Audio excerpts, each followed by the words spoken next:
Cala a boca, vagabunda! Eu não aguento mais essa situação! Me deixa! Me deixa! Cala a boca! Tá gritando por quê? Tá acostumada já! Já tá acostumada! Já tá acostumada!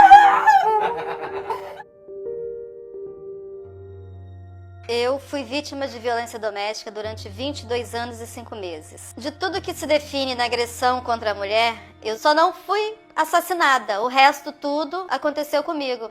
Meu nome é Maria do Rosário, tenho 65 anos, fui casada durante 13 anos e a violência começou, eu não tinha nem um ano de casada. Essa vista aqui, eu sou praticamente cega de uma porrada que ele me deu nos olhos. Eu tenho 42 anos, sou mãe de 3 meninos. Com 1 ano e meio de casada, eu comecei a sofrer violência doméstica. O meu filho ligou para o meu trabalho e falou bem assim: mãe, eu sei onde meu pai ia te enterrar. Tem um buraco aqui embaixo da sua cama. Você não vai sair desse jeito, você não vai. O que tem de errado? Não, vai trocar a roupa, vai. Eu tô sem papo, eu quero saber onde que tá meu sonho. Trocar roupa, vamos lá, a gente tá cansado. Não, você não vai desse jeito, vai pra lá. Vai trocar de roupa, faz favor. Vai trocar de roupa, rapidinho, vai trocar de roupa! Vai trocar de roupa agora! Eu tenho 2 filhos e há 2 anos eu cumpro uma medida protetiva e nesse meio tempo eu fui convidado a participar do Projeto Homem que é Homem, um projeto desenvolvido pela Polícia Civil do Estado do Espírito Santo. Ele ficava mais agressivo quando tinha conta para pagar, ou os filhos pediam alguma coisa, ou quando ele saía, que eu sabia que ia aos encontros com as amantes, e quando ele chegava tinha mais confusão. Quando ele bebia, ele ficava mais agressivo. Para as pessoas da rua, ele era um anjo. Agora, para mim, ele era o demônio. Ele não usa bebida alcoólica, ele não usa nenhum tipo de droga e ele é uma pessoa que se diz extremamente religiosa. É daquele tipo que carrega o santo nas costas, que participa de todas as procissões e vai à romaria todos os anos. A violência, dentro de uma lógica do ciclo da violência, ela não é tão simples de ser identificada, principalmente no começo. Um relacionamento abusivo não necessariamente vai ser iniciado com uma agressão física. Muitas vezes a violência ela começa em pequenos cerceamentos, em pequenas censuras do parceiro com relação à parceira. É muito comum esse abuso, esse tipo de violência, estar disfarçado como um comportamento de ciúme, como um comportamento de cuidado. Então você não vai sair de casa hoje se não for comigo. Nós percebemos que a fala das mulheres que se percebem na situação de violência é que a violência começou há muito tempo, mas ela não se manifestava de uma forma aberta, declarada, ou que marcava o corpo. A violência psicológica é um dos primeiros modos de violência que se instala num relacionamento violento. A grande maioria das vezes começava com agressão verbal. Hoje um xingamento, amanhã um xingamento mais pesado, daqui a pouco um empurrão, daqui a pouco um tapa, daqui a pouco coisa de arrancar o cabelo da mulher mesmo, rasgar a roupa. Então era uma coisa gradativa. Mais ou menos com 2 meses de casada, o meu marido jogou um prato de comida na parede. No começo eu não entendia que isso era um comportamento dele. Na verdade eu até me culpava por isso. Eu achava que por eu estar grávida, por eu estar gorda da gestação, tudo isso afetava o nosso relacionamento. Um relacionamento que começou de uma maneira normal, porém aos poucos ele foi demonstrando uma personalidade totalmente diferente. Me humilhava muito, não podia botar um short, não podia botar uma calça comprida, as roupas eram tudo para baixo do joelho, tudo de manga. Naquele tempo que eu era jovem, eu andava igual uma velha. Ele me deixou muito mal psicologicamente, ainda há alguns traumas ainda dentro de mim. Durante esses 19 anos casado, durante os 17 não foram só físicas, né? Foram verbais, psicológicas. E eu tava com 3 filhos, né? Então ele sempre arranjava as namoradas dele e eu falava assim: também vou embora, eu vou arranjar uma vida pra mim, vou arranjar alguém pra cuidar de mim. E ele sempre virava pra mim e falava assim: quem é que vai querer você com 3 filhos? Desde quando eu pedi divórcio, ele começou a me mandar embora de casa. Ele disse que eu devia sair mais rápido se eu quisesse viver. Ou ele ia dar tanta facada na minha cara que nem a minha mãe ia me reconhecer. Eu era assim, aquele tipo de homem machista. Eu tinha uns cabelos longos, ele saía para trabalhar, penteava os meus cabelos, marcava aonde estava o comprimento. Quando chegava em casa, que ele ficava 15 dias fora, penteava meu cabelo de novo e media para ver se eu tinha cortado o cabelo. Uma vez ele chegou em casa, eu tinha usado um esmalte, ele raspou o esmalte todo das minhas unhas com canivete. Falou que a próxima vez que ele chegasse, se eu tivesse com as unhas pintadas, ele iria cortar os meus dedos. É todo dia você fazendo a mesma coisa comigo. É todo dia você falando a mesma coisa comigo. Tu tá pensando que você é quem? Para! Eu tô cansado de você. Eu tô cansado dessa vida de merda que eu tô tendo com você. Eu vou acabar com a tua raça. Eu vou acabar com a tua raça. Eu vou acabar com a tua raça. Eu tô pensando que você é quem, caralho? Tá gostando de gritar? Tá gostando de gritar? Tá gostando de gritar? Tá gostando de gritar? Tá gostando de gritar? Grita mais pra mim, pô. Grita mais pra mim. Grita. Grita. Grita que o seu grito pra mim é som de música. Grita que é música pra mim, porra.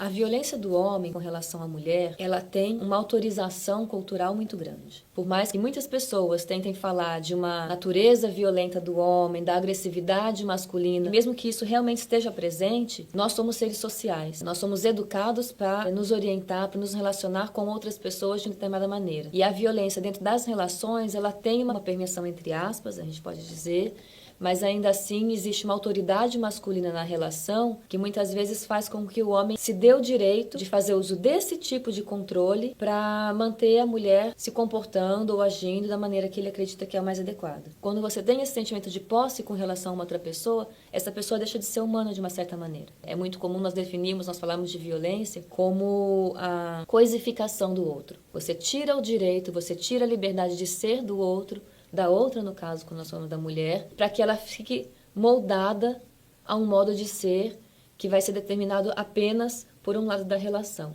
Então, os direitos, as vontades, os desejos dessa mulher vão ser apagados pelo controle, ou vão tentar ser apagados, na verdade, né, pelo controle que esse homem exerce sobre ela. Uma vez eu estava amamentando o nosso filho sentada no sofá e ele chegou, aí ele queria que eu pegasse água para ele na geladeira. Aí eu disse que não dava para mim pegar, que eu estava amamentando o nosso filho. Aí ele me deu soco no rosto porque eu tinha respondido mal para ele e que quando ele falasse da próxima vez, quando ele pedisse alguma coisa, era para eu fazer porque ele tinha pressa. Teve um dia que ele me deu um tapa no rosto. Eu estava com a minha filha no braço e com a roupa passada no outro braço. Eu só segurei minha filha, deixei a roupa cair lá pro chão.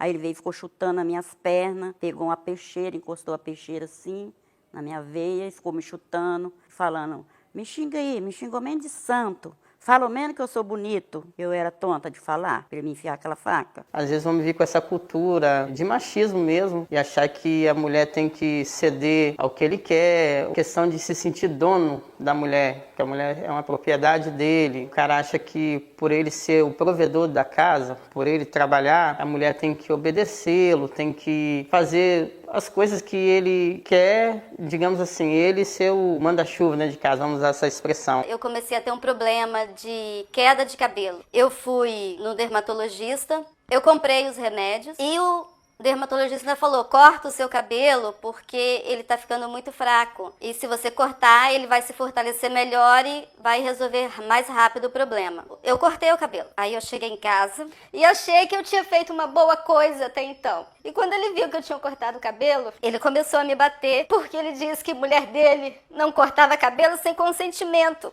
Quando a gente está em pé, a gente tem uma defesa, a gente pode correr, pode pedir ajuda, mas quando ele me jogava na cama, eu acho que essa era pior. Não tinha defesa, ele me batia, ele me socava, só que aí a última violência eu não esperava tanto. As porradas, as agressões, eu esperava, agora planejar me matar, me enterrar dentro da minha casa, quem ia descobrir que eu estava ali? Tanto a mulher como o homem, eles se veem, muitas vezes, obrigados, por questões de valores, morais, religiosos, culturais, familiares, a seguir um certo padrão. Mesmo quem busca fugir um pouco desses estigmas, né, ou desses conceitos pré-estabelecidos de masculino e feminino, nós sabemos quais são eles. E, em geral, nós associamos o masculino a questão da virilidade, da força, da coragem, e a mulher a sensibilidade, a emoções, a fragilidade, a cuidar, mas não a cuidar como protetora, mas como educadora, é um cuidado afetivo, não um cuidado de proteção contra perigos, por exemplo. E essa compreensão, ela faz parte do nosso imaginário, inclusive. Esse caldo em que nós estamos imersos transborda na nossa família, na educação, na escola, na faculdade, nos meios de comunicação. Isso faz com que nós acreditemos, nós mulheres, também nós pessoas, quando nós falamos dos homens também, que existe um certo, Quando a mulher se vê numa situação em que essa relação para a qual ela foi muitas vezes criada, de alguma maneira não atende a um ideal de harmonia, de alegria, de simplicidade nas relações, ela se culpa, porque essa também seria uma obrigação da mulher, manter a harmonia do lar. Se existe alguma coisa errada ali, um dos primeiros movimentos a ser feitos, inclusive por ela, infelizmente por ela, é o que eu estou fazendo de errado. A gente sempre se sente culpada. Tudo que eles falam, a gente acredita. Você é isso, a gente vai acumulando. Você é aquilo, a gente vai acumulando. A gente apanha, a gente acha que a gente merece apanhar. Então, até as palavras que eles jogam em cima da gente, a gente absorve aquilo, a gente se sente culpada.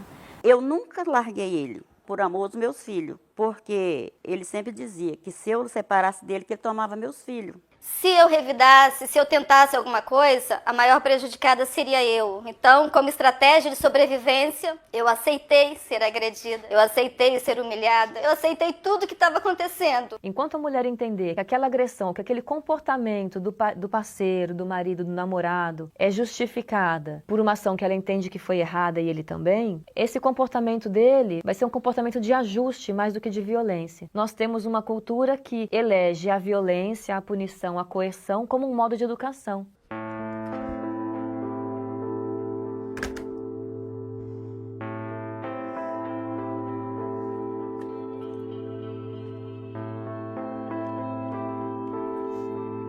Oi, é da polícia? São diversas barreiras antes de chegar à delegacia. Algumas barreiras são barreiras sociais, barreiras morais, barreiras religiosas. Eu já tive contato com mulheres que se mantinham na relação violenta porque o conselheiro religioso dela dizia que Deus uniu, o homem não pode separar. O fato de ser mãe solteira, o medo de continuar sozinha, porque a pressão psicológica é tão grande, e entre elas você não vai conseguir mais ninguém nessa vida, você tem uma renca de filhos, você é feia, só eu para te aguentar.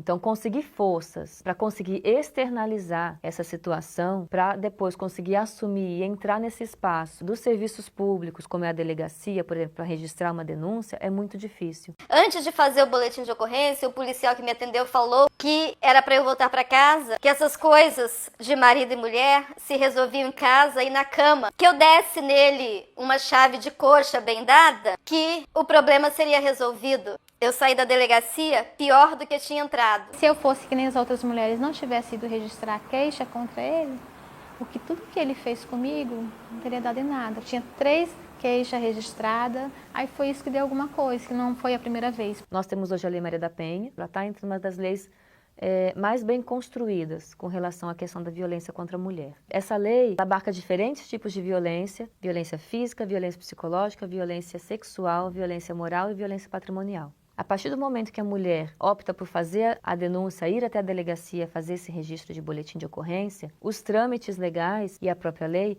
permitem que ela peça uma medida protetiva, que é um mecanismo de proteção da mulher para resguardar os seus direitos, resguardar muitas vezes sua vida. Entre os diversos mecanismos, que essa medida protetiva pode acionar, nós temos o afastamento do homem, do parceiro do lar, a obrigação de ambos de ficarem afastados, e daí o juiz vai estabelecer uma distância mínima, 100 metros, 300 metros, e não fazer o contato não só direto, mas também impedir o contato por redes sociais, por telefone, por bilhetes. Essa medida protetiva, ela é um mecanismo a mais para buscar garantir o direito dessa mulher a uma vida digna, a uma vida sem violência, enquanto o procedimento, enquanto o inquérito é instaurado e o processo, na verdade, corre o rumo. A medida protetiva, ela te obriga a você afastar, da agredida, e isso te traz uma série de transtornos. Você precisa mudar do local, se virar para morar em outro lugar, ou caso de parente ou alugar. No meu caso, que eu tenho 2 filhos pequenos, dificultou muito. Hoje ela impede de ver os meus 2 filhos. Ô, tua vagabunda!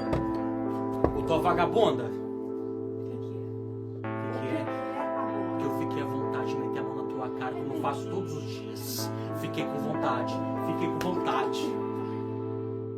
O fenômeno da violência, ele é extremamente complexo. Não é uma tabela, não é um diagrama que vai conseguir, de fato, colocar toda a sua complexidade ali. Mas o ciclo, ele facilita muito a compreensão de como é que é a dinâmica da relação e por que ela continua muitas vezes. Que muitas vezes a pergunta é, por que ela não para com isso? Ou por que ele não troca de mulher então? Quando nós falamos do ciclo da violência, nós falamos em geral de 3 etapas. Uma fase de aumento da tensão, e essa fase ela pode durar dias, semanas, meses. É como se fosse um copo d'água que começa a encher.